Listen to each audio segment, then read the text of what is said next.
इंतजार खत्म होया 7000 किलोमीटर का लंबा सफर तय करके 5 राफेल जहाज भारत पहुंच चुके ने। सोमवार ਨੂੰ फ्रांस तो इन्हां ने टेक ऑफ किया सी ते अज अंबाला एयरबेस ते इन्हां दी लैंडिंग हुई है। वाटर सैल्यूट दे नाल 5 राफेल जहाज़ां का स्वागत किया गया। एक वड्डा दिन है पूरे देश के लिए, खुशी मनाई जा रही है क्योंकि भारत की ताकत वधी है। ABP सांझा के स्पैशल कोरस्पोंडेंट असीम बसी मेरे नाल ने, इन्हां नाल गलबात करते हैं कि तैनाती कित्थे होएगी, होर वख-वख पहलुआं ते राफेल दे। सब तो पहला अज का दिन बेहद खास देखो फाइनली इंडियन एयरफोर्स या पूरा नेशन क्योंकि आप उदा के कंट्री हाँ जो लर्न लॉकडाउन और बहुत ज़्यादा कोडियल रिलेशनस नहीं रहते, चाहे पाकिस्तान होए चाइना होए। सो एक बड़ा इनहांसिंग द पावर वाली गल हमेशा रही है। और जैसे कैसे कंट्री की जी एरियल स्ट्राइक्स तगड़ियाँ ने, एयर पावर तगड़ी है, वो हमेशा अपने आप को थोड़ा फर्म फुटड फील करते हैं। सो आई थिंक रफाल काफ़ी देर तो सीगा बिटसॉल्ट एविएशन फ्रांस तो इंडिया ने लिया और अज फाइनली जो 36 टोटल आने से अज 5 जोड़े ने अंबाला एयरफोर्स बेस लैंड किए। हिस्टोरिक ओकेजन है और बड़ा दिन है इंडियन एयरफोर्स वास्ते क्योंकि दिल be feeling more muscle in the फ्लैक्सिस। तो वो बड़ा इंपॉर्टेंट है क्योंकि एक मैसेज आता है वर्ल्ड एक मैसेज आता है दैट इंडिया ओवरऑल इन्हों के जोड़े आर्मर ने होर ज़्यादा तगड़े हो रहे हैं। बाहुबली, वायुवीर, ये तमाम नाम राफेल नूं दिते जा रहे हैं। जरूर यकीनन इन्हों सुन के जिस तरह तुसी गल की कि लैंड लॉक्ड है, चीन पाकिस्तान जरूर डरे होंगे भारत की ताकत जिस तरीके नाल वधी है। देखो एंड ऑफ द डे अजकल क्योंकि मॉडर्न टैक्नोलॉजी है और कोई भी वॉर जी है तो ही तुम वधिया लड़ सकते हो, थोड़ी कोई ह्यूमन एक्सपर्टीज़ भी होवे। और definitely Indian army air force navy as a human resource बहुत तगड़े ने, उन्होंने मोराल बहुत हाई रहा। लेकिन टैक्नोलॉजी बहुत इंपॉर्टेंट है ना, man and machine both are important. So ये इदा की मशीन है और डिसॉल्ट एविएशन ने जो बनाया, कतर एयरफोर्स भी इन्हू यूज़ करता है, फ्रेंच एयरफोर्स है वो भी इन्हू यूज़ करती है।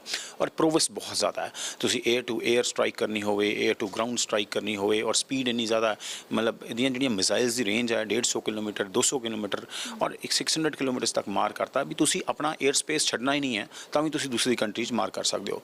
सो वो सारे बिकॉज लीथल फीचर्स ने बहुत ज़्यादा, it looks very good very classy, लेकिन उदा ही बहुत ज़्यादा लीथल है।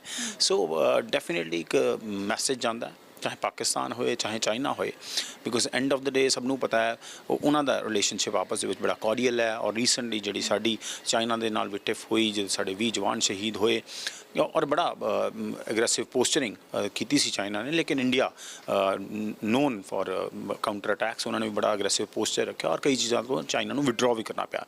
लेकिन रफेल के आने आई थिंक थोड़े जे नर्वस होंगे। बिल्कुल अज राफेल जहाज़ रिसीव किए गए हैं, अधिकारिक तौर पर इन्हों शामिल नहीं किया गया, तैनाती इन्हों की कितने होएगी ये सवाल काफ़ी अहम है। देखो हाले मिले टीथिंग इशूज़ ने आ गया हूँ Rafale finally we have it in और इंडियन लैंड अंबाला खड़े ने, लेकिन कित्थे कित्थे इन्होंने डिप्लॉयमेंट करना आई थिंक LAC के कोल भी जोड़े VF बेसिस होंगे उत्थे भी लगाए जाएंगे। स्ट्रेटेजिकली जोड़े जम्मू कश्मीर एरियाज़ जोड़े जितों एयरफोर्स तो जोड़े एयरक्राफ्ट सॉरी जोड़े एयर स्ट्रिप्स तो फ्लाई करते हैं डिफेंस एयरक्राफ्ट्स वो नेड़े लगाए जाएंगे। लेकिन हाले डिस्कलोज नहीं कर रहे क्योंकि बहुत ज़्यादा स्ट्रेटेजिकली इंपॉर्टेंट ने इशूज़ और किस तरह इनू फ्लाई करना है और किहड़े नाल एक कॉम्बीनेशन बना के जाते हैं।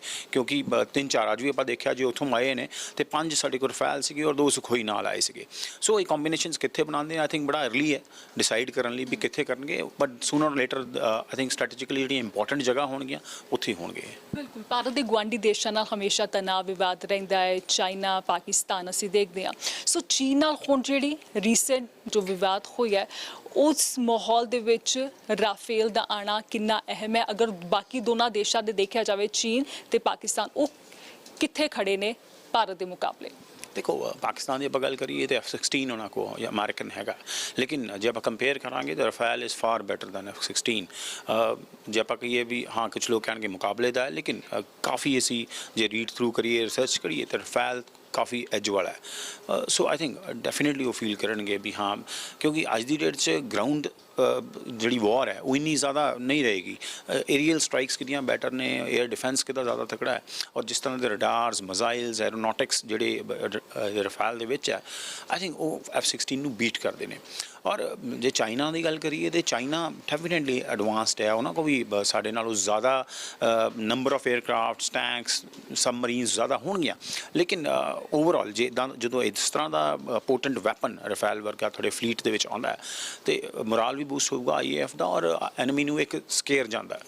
36 ਰਾਫੇਲ ਜਹਾਜ਼ਾਂ ਦਾ ਸੌਦਾ ਹੋਇਆ ਸੀ ਮੋਦੀ ਸਰਕਾਰ ਵੇਲੇ ਤੇ ਹੁਣ ਉਹਨਾਂ ਦੇ ਹੀ ਕਾਰਜਕਾਲ ਦੇ ਵਿੱਚ ਇਹ ਆਏ ਨੇ। ਸੋ ਕਿਵੇਂ ਦੇਖਿਆ ਜਾਵੇ ਇਸ ਪੂਰੇ ਪ੍ਰੋਸੈਸ ਨੂੰ, ਭਾਰਤ ਦੀ ਤਾਕਤ ਨੂੰ, ਹੋਰ ਕੀ ਕੁਝ ਖਾਸੀਅਤ ਹੈ ਰਾਫੇਲ ਦੀ? आई थिंक ਮੈਨੂੰ ਲੱਗਦਾ ਗੇਮ ਚੇਂਜਰ ਹੋਏਗਾ ਔਰ ਇਹਦੀ ਸਪੀਡ ਜਿਹੜੀ ਹੈ, ਇਹਦੀ ਤਾਕਤ ਹੈ, ਇਹ ਜਿਸ ਰੇਂਜ ਤੇ ਹਿੱਟ ਕਰਦਾ ਹੈ, ਇਹ ਗਰਾਊਂਡ 에ਅਰ ਟੂ ਗਰਾਊਂਡ ਕਰਦਾ ਹੈ, 에ਅਰ ਟੂ 에ਅਰ ਕਰਦਾ, ਜਿੱਦਾਂ ਤੇ ਮਿਸਾਈਲ ਕਰਦਾ ਔਰ ਨਿਊਕਲੀਅਰ ਏਬਲਡ ਹੈ, ਨਿਊਕਲੀਅਰ ਵੈਪਨ ਨੂੰ ਨਾਲ ਲੈ ਕੇ ਚੱਲ ਸਕਦਾ ਹੈ। ਸੋ ਓਵਰਆਲ ਜੇ ਆਪਾਂ ਕਹੀਏ ਇੰਡੀਅਨ 에ਅਰ ਫੋਰਸ ਦਾ ਇਹ ਚਿਹਰਾ ਬਦਲ ਦੇਗਾ।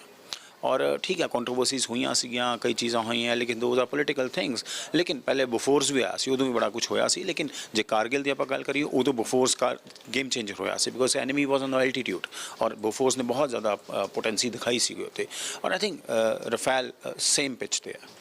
ਬਿਲਕੁਲ ਅੱਜ ਜਦੋਂ ਅਸੀਂ ਤਸਵੀਰ ਦੇਖੀ, ਜਦੋਂ ਰਾਫੇਲ ਲੈਂਡ ਹੋਇਆ ਤੇ ਵਾਟਰ ਸੈਲੂਟ ਦਿੱਤਾ ਗਿਆ, ਇਹ ਪ੍ਰਕਿਰਿਆ ਅਸੀਂ ਕਦੋਂ ਤੋਂ ਫੋਲੋ ਕਰਦੇ ਆ ਰਹੇ, ਕੀ ਇਹ ਟ੍ਰੈਡੀਸ਼ਨ ਹੁੰਦਾ ਹੈ? देखो कोई भी कमर्शियल एयरक्राफ्ट भी शुरू होए तो या कोई डिफेंस एयरक्राफ्ट कभी भी जो वो पहली बारी किसी भी एरोड्रोम ते या एयरक्राफ्ट जोड़ा उत्थे एयरपोर्ट ते लैंड करता स्ट्रिप ते तो उन्होंने वेलकम किया जाता है। एक हिस्टोरिकली एक ट्रेडिशन है किसी भी जहाज़ नूं ਜਦੋਂ ਵੀ ਉਹ ਕਿਸੇ 에ਅਰਪੋਰਟ ਤੇ ਪਹਿਲੀ ਵਾਰੀ ਲੈਂਡ ਕਰਦਾ ਉਹਨੂੰ ਵੈਲਕਮ ਕਰਨ ਦਾ, ਨਾ ਕਿ ਡਿਫੈਂਸ ਚਾਹੇ ਕਮਰਸ਼ੀਅਲ ਫਲਾਈਟਸ ਵੀ ਹੋਣ, ਚਾਹੇ 에ਅਰ ਇੰਡੀਆ ਦੇ ਹੋਏ, ਕੋਈ ਹੋਰ ਪ੍ਰਾਈਵੇਟ ਜੈਟਸ ਵੀ ਹੋਣ, ਉਹਨਾਂ ਨੂੰ ਵੀ ਜਦੋਂ ਵੈਲਕਮ ਕੀਤਾ ਜਾਂਦਾ, ਇੱਕ ਟ੍ਰੈਡੀਸ਼ਨ ਹੈ, ਵਾਟਰ ਸਲੂਟ ਕੀਤਾ ਜਾਂਦਾ ਹੈ। ਬਿਲਕੁਲ ਧੰਨਵਾਦ। ਸੋ ਦੇਖਿਆ ਤੁਸੀਂ ਜਦੋਂ ਰਾਫੇਲ ਜਹਾਜ਼ ਭਾਰਤ ਦੀ ਧਰਤੀ ਤੇ ਆਇਆ, ਇੱਕ ਗਰਜਨਾ ਸੁਣਨ ਨੂੰ ਮਿਲੀ। ਸੋ ਬਾਹੂਬਲੀ ਇਸ ਨੂੰ ਕਿਹਾ ਜਾ ਰਿਹਾ ਹੈ। ਭਾਰਤ ਦੀ ਤਾਕਤ ਯਕੀਨਨ ਵਧੇਗੀ। ਖੈਰ ਛੋਟੇ ਜਿਹੇ ਬ੍ਰੇਕ ਤੇ ਰੁਕਦੇ ਹਾਂ। ਬ੍ਰੇਕ ਤੋਂ ਬਾਅਦ ਰਾਫੇਲ ਜਹਾਜ਼ ਤੇ ਹੋਰ ਪਹਿਲੂਆਂ ਤੇ ਵਿਸਥਾਰ ਨਾਲ ਗੱਲ।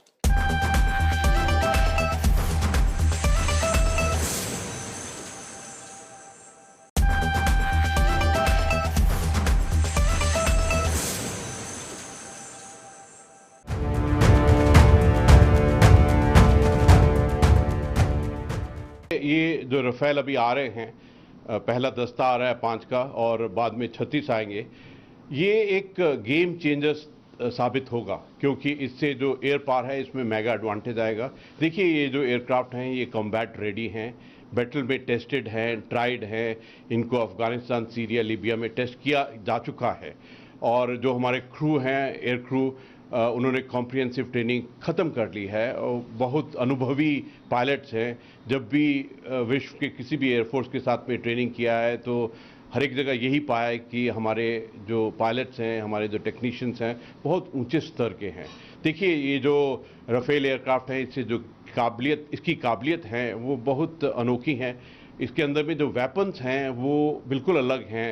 जैसे मेटेओर मिसाइल है वो बियॉन्ड विजुअल रेंज की है, एयर टू एयर मिसाइल है। जो स्कैल्प मिसाइल है वो क्रूज मिसाइल है।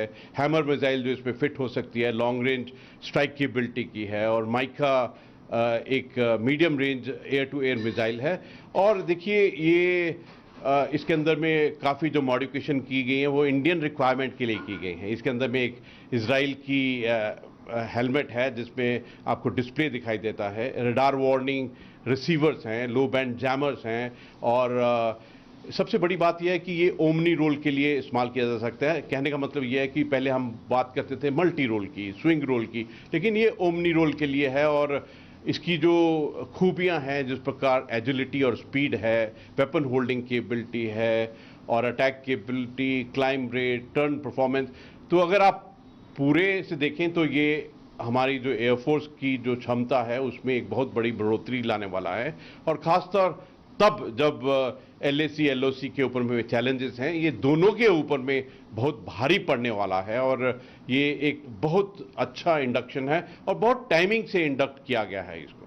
सर आपके इंडक्ट किया गया है, कांग्रेस ने फिर से सवाल खड़े कर दिए हैं रफेल के परचेज को लेकर। आपको लगता है कि उनका राइट है सवाल खड़े करना या ये सही समय है सवाल खड़े करने के लिए? देखिए पॉलिटिकल पार्टीज आपस में इंटरनल पॉलिटिक्स में क्या बोलती हैं इसके ऊपर मैं कमेंट नहीं करूंगा, लेकिन एक बात अवश्य है कि जो भारत की सुरक्षा का मामला है उसके अंदर में रफेल का एंटर होना, इतनी काबिलियत लेके आना, आप देखिए उसकी करेक्टरिस्टिक्स क्या हैं, केबिलिटीज क्या हैं, किन किन रोल में इस्तेमाल हो सकता है। और LOC और LAC दोनों के ऊपर में क्या कमाल मचाएगा, किस प्रकार से एक पलड़ा भारी करेगा, किस प्रकार से एक एडवांटेज मिलेगा, किस प्रकार से एक गेम चेंजर होगा।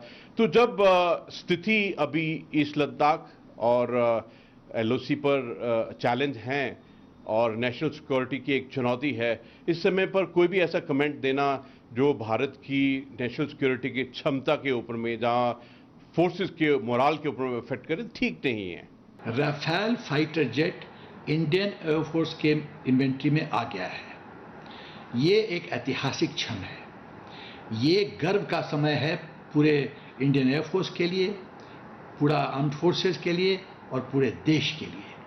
और इसकी शाबाशी केंद्रीय सरकार को जानी चाहिए, प्रधानमंत्री जी को जाना चाहिए, जो कि 1.5 साल के अंदर इन्होंने इस डील को अचीव कर लिया। अब समझने की जरूरत है कि क्यों ये गेम चेंजर होगा। Rafale fighter jet best fighter jet है वर्ल्ड में, विश्व में।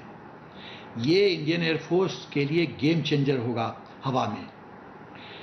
कहना है कि लोग कहते हैं कि 2 सुखोई 30 चाहिए एक F-16 को टैकल करने के लिए, और ये सच है कि 2 F-16 चाहिए एक रफाल को टैकल करने के लिए हवा में।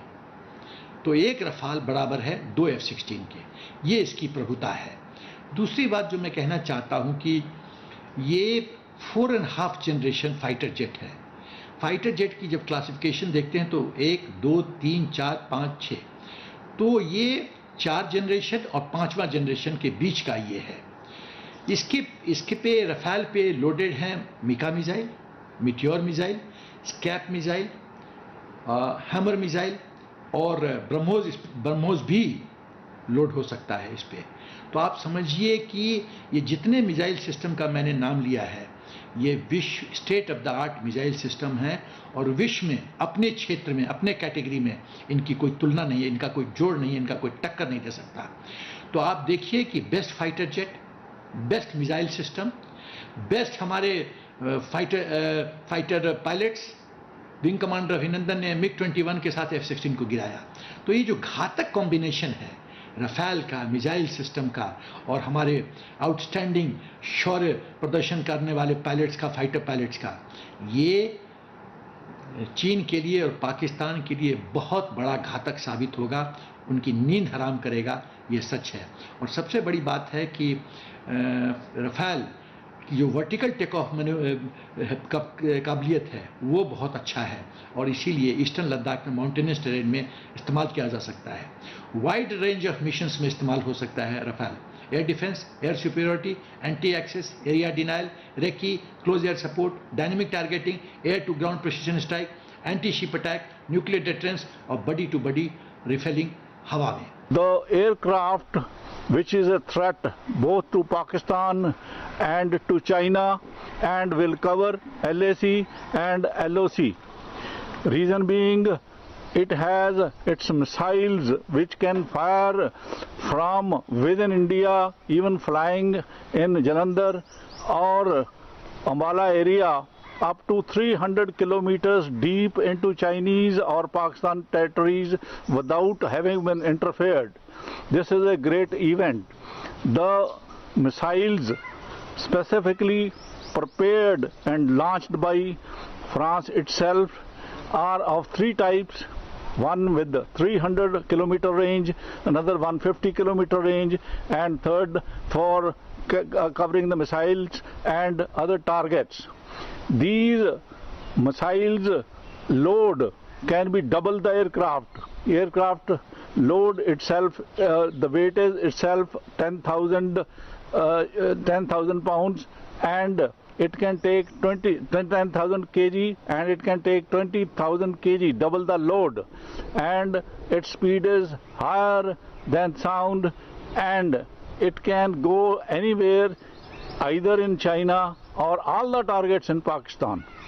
Hence, specifically when China is refusing to go back and de-escalate the situation, despite saying this, not practically doing it, this requirement of interference with its air, which it has been now trying, especially from Pakistan POK area, and threatening us, we will be able to give him a befitting reply whenever he is coming into our area, or even otherwise we can kill him within their own territory.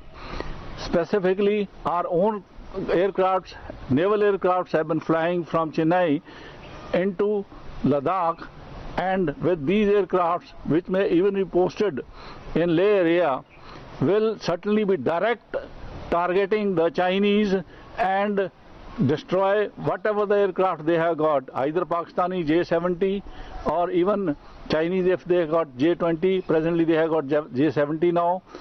They are within the killing range, and nowhere can be compared to Indian aircrafts, especially even the Su-30 also, because we have got Su-30 Mark 1, we have also MiG-29, we have got other aircrafts which are available to us, but the most important being now is Rafale, which is a great achievement for India and a great day for India.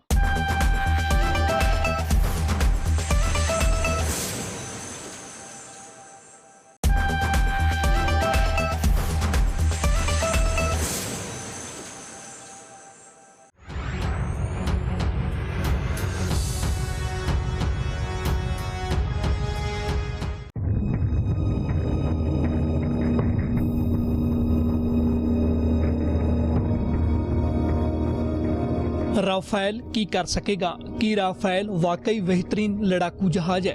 ਕਿ ਇਸ ਦੇ ਆਉਣ ਨਾਲ ਭਾਰਤੀ ਫੌਜ ਦੀ ਤਾਕਤ ਵਧੇਗੀ? ਕਿ ਚੀਨ ਤੇ ਪਾਕਿਸਤਾਨ ਨਾਲ ਜੰਗ ਦੇ ਹਾਲਾਤ 'ਚ ਰਾਫੇਲ ਕਾਰਗਰ ਸਾਬਿਤ ਹੋਵੇਗਾ? ਇਹ ਉਹ तमाम ਸਵਾਲ ਨੇ ਜੋ ਰਾਫੇਲ ਦੀ ਚਰਚਾ ਬਾਅਦ ਉੱਠ ਰਹੇ ਨੇ। ਦਰਅਸਲ ਕਿਸੇ ਵੀ ਲੜਾਕੂ ਜਹਾਜ਼ ਦੀ ਤਾਕਤ ਉਸ ਦੀ ਸੈਂਸਰ ਸਮਰੱਥਾ ਤੇ ਹਥਿਆਰ ਤੇ ਨਿਰਭਰ ਕਰਦੀ ਹੈ। ਭਾਵ ਕਿ ਕੋਈ ਫਾਈਟਰ ਪਲੇਨ ਕਿੰਨੀ ਦੂਰੀ ਤੋਂ ਵੇਖ ਸਕਦਾ ਹੈ ਤੇ ਕਿੰਨੀ ਦੂਰੀ ਤੱਕ ਮਾਰ ਕਰ ਸਕਦਾ ਹੈ। ਜ਼ਾਹਰ ਹੈ ਇਸ ਮਾਮਲੇ 'ਚ ਰਾਫੇਲ ਇੱਕਦਮ ਨਵਾਂ ਹੈ। ਭਾਰਤ ਨੇ ਇਸ ਤੋਂ ਪਹਿਲਾਂ 1997-98 'ਚ ਰੂਸ ਤੋਂ ਸੁਖੋਈ ਲੜਾਕੂ ਜਹਾਜ਼ ਖਰੀਦਿਆ ਸੀ।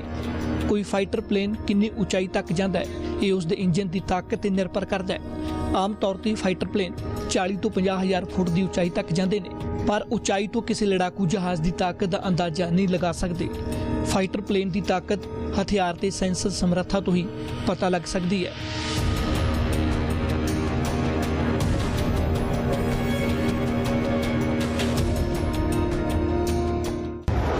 ਰਾਫਾਲ ਲੜਾਕੂ ਜਹਾਜ਼ ਦੀਆਂ ਖਾਸ ਗੱਲਾਂ। ਰਾਫਾਲ ਜਹਾਜ਼ ਪਰਮਾਣੂ ਮਿਜ਼ਾਈਲ ਡਿਲੀਵਰ ਕਰਨ ਦੀ ਸਮਰੱਥਾ ਰੱਖਦਾ ਹੈ। ਦੁਨੀਆ ਦੇ ਸਭ ਤੋਂ ਆਰਾਮਦਾਇਕ ਹਥਿਆਰਾਂ ਨੂੰ ਇਸਤੇਮਾਲ ਕਰਨ ਦੀ ਸਮਰੱਥਾ ਰੱਖਦਾ ਹੈ। ਦੋ ਤਰ੍ਹਾਂ ਦੀਆਂ ਮਿਜ਼ਾਈਲਾਂ, ਇੱਕ ਦੀ ਰੇਂਜ 150 ਕਿਲੋਮੀਟਰ, ਦੂਜੀ ਦੀ ਰੇਂਜ ਕਰੀਬ 300 ਕਿਲੋਮੀਟਰ ਨੂੰ ਲਿਜਾਣ ਦੀ ਸਮਰੱਥਾ ਹੈ। ਰਾਫਾਲ ਵਰਗਾ ਜਹਾਜ਼ ਚੀਨ ਅਤੇ ਪਾਕਿਸਤਾਨ ਦੇ ਕੋਲ ਵੀ ਨਹੀਂ। ਇਹ ਭਾਰਤੀ ਹਵਾਈ ਫੌਜ ਦੇ ਇਸਤੇਮਾਲ ਕੀਤੇ ਜਾਣ ਵਾਲੀ ਮਿਰਾਜ 200 ਦਾ ਐਡਵਾਂਸ ਵਰਜਨ ਹੈ। ਭਾਰਤੀ ਹਵਾਈ ਫੌਜ ਕੋਲ 51 ਮਿਰਾਜ 2000 ਨੇ। ਦਾਸੋ ਏਵੀਏਸ਼ਨ ਦੇ ਮੁਤਾਬਕ ਰਾਫਾਲ ਦੀ ਸਪੀਡ ਮੈਕ 1.8 ਹੈ, ਯਾਨੀ ਕਿ 2020 ਕਿਲੋਮੀਟਰ ਪ੍ਰਤੀ ਘੰਟੇ ਦੀ ਰਫ਼ਤਾਰ। ਉਚਾਈ 5.30 ਮੀਟਰ, ਲੰਬਾਈ 15.30 ਮੀਟਰ। ਰਾਫਾਲ ਜਹਾਜ਼ ਹਵਾ 'ਚ ਤੇਲ ਭਰਿਆ ਜਾ ਸਕਦਾ ਹੈ। ਰਾਫਾਲ ਲੜਾਕੂ ਜਹਾਜ਼ ਹੁਣ ਤੱਕ ਅਫਗਾਨਿਸਤਾਨ, ਲੀਬੀਆ, ਮਾਲੀ, ਇਰਾਕ ਅਤੇ ਸੀਰੀਆ ਵਰਗੇ ਦੇਸ਼ਾਂ 'ਚ ਹੋਈਆਂ ਲੜਾਈਆਂ 'ਚ ਵਰਤਿਆ ਗਿਆ ਹੈ। ਭਾਰਤੀ ਹਵਾਈ ਫੌਜ 'ਚ ਪਹਿਲਾਂ ਲੜਾਕੂ ਜਹਾਜ਼ ਸੁਖੋਈ ਸ਼ਾਮਲ ਰਿਹਾ ਹੈ, ਜੋ ਰੂਸ ਤੋਂ ਖਰੀਦਿਆ ਗਿਆ, ਤੇ ਹੁਣ ਰਾਫੇਲ ਸ਼ਾਮਲ ਹੋ ਰਿਹਾ ਹੈ। ਅਜਿਹੇ 'ਚ ਇਹ ਵੀ ਜਾਣ ਲੈਣਾ ਜ਼ਰੂਰੀ ਹੈ ਕਿ ਆਖਿਰ ਰਾਫੇਲ ਜੈਟ ਸੁਖੋਈ ਤੋਂ ਕਿਵੇਂ ਵੱਖਰਾ ਹੈ। ਰਾਫੇਲ ਸੁਖੋਈ ਦੇ ਮੁਕਾਬਲੇ ਕਾਫੀ ਛੋਟੇ ਖੇਤਰ 'ਚ ਘੁੰਮ ਸਕਦਾ ਹੈ। ਸੁਖੋਈ 30 ਦੇ ਮੁਕਾਬਲੇ ਰਾਫੇਲ ਦੀ ਰੇਂਜ ਕਈ ਗੁਣਾ ਜ਼ਿਆਦਾ ਹੈ। ਰਾਫੇਲ ਦੀ ਮਾਰੂ ਸਮਰੱਥਾ 780 ਤੋਂ 1055 ਕਿਲੋਮੀਟਰ ਹੈ। ਸੁਖੋਈ ਦੀ ਮਾਰੂ ਸਮਰੱਥਾ 400 ਤੋਂ 550 ਕਿਲੋਮੀਟਰ ਹੈ। ਰਾਫੇਲ 24 ਘੰਟਿਆਂ 'ਚ 5 ਚੱਕਰ ਲਾਉਣ ਦੀ ਸਮਰੱਥ ਹੈ। ਇਸ ਦੇ ਮੁਕਾਬਲੇ ਸੁਖੋਈ 30 ਸਿਰਫ 3 ਚੱਕਰ ਲਾਉਣ 'ਚ ਸਮਰੱਥ ਹੈ। ਭਾਰਤੀ ਹਵਾਈ ਫੌਜ ਦਾ ਮੰਨਣਾ ਹੈ ਕਿ ਰਾਫੇਲ ਹਵਾਈ ਫੌਜ ਲਈ ਗੇਮ ਚੇਂਜਰ ਸਾਬਿਤ ਹੋਵੇਗਾ, ਕਿਉਂਕਿ ਆਪਣੀ ਤਾਕਤ ਤੇ ਸਮਰੱਥਾ ਕਾਰਨ ਜਾਣਿਆ ਜਾਂਦਾ ਹੈ।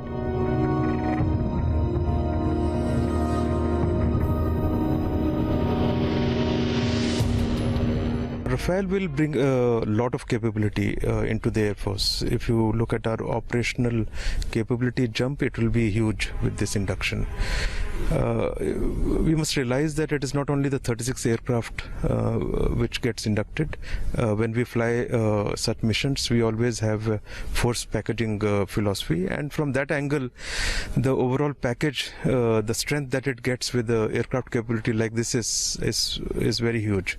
So our operational philosophy wise, we will plan to do new things in terms of what technologies this aircraft has brought in, the kind of weapons this aircraft has brought in.